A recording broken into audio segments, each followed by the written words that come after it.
America consul general Laura Williams మంగళగిరిలోని Ratan Tata innovation హబ్ను సందర్శించారు.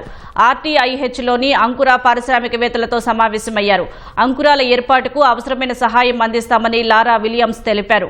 మహిళా యువ పారిశ్రామికవేత్తలను అన్ని విధాలా ప్రోత్సహిస్తామని చెప్పారు.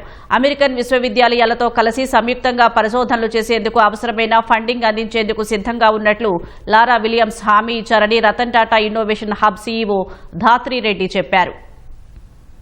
ఇది ఆమె ఫస్ట్ విజిట్ విజయవాడకి మొదటిసారి వచ్చారు. అండ్ మొదటిసారి తను ఆర్టీఐ చూస్ చేసుకుని వాళ్ళే మనకి రీచ్ అవుట్ చేయడం జరిగింది. ఆర్టీఐ ఒకసారి చూడాలి ఏం జరుగుతుంది ఇన్నోవేషన్ హబ్స్లో అనేది.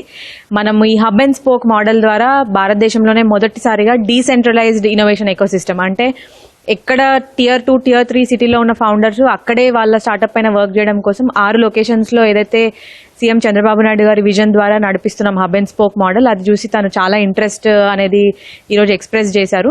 అలానే India US and Andhra Pradesh US engagement కోసం విమెన్ ఆంటర్ప్రినర్షిప్ రంగంలో కానివ్వండి, యంగ్ ఇన్నోవేటర్స్ ప్రోగ్రామ్కి కానివ్వండి, వాళ్ళు సపోర్ట్ చేస్తామనేది మనకి ఎక్స్ప్రెస్ చేయడం జరిగింది.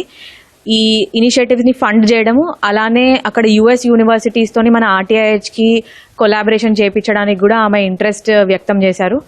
అండ్ ఇది చాలా మంచి ఆపర్చునిటీ. ఒక గ్లోబల్ ప్లాట్ఫామ్లో ఆర్టీఐహెచ్కి రికగ్నిషన్ దొరకడము, ఆమె ద్వారా మనకి USలో మన స్టార్టప్స్ కోసం మార్కెట్ యాక్సెస్ కానివ్వండి, US యూనివర్సిటీస్తోని మనకి కొలాబరేషన్ కానివ్వండి జరుగుతాయి.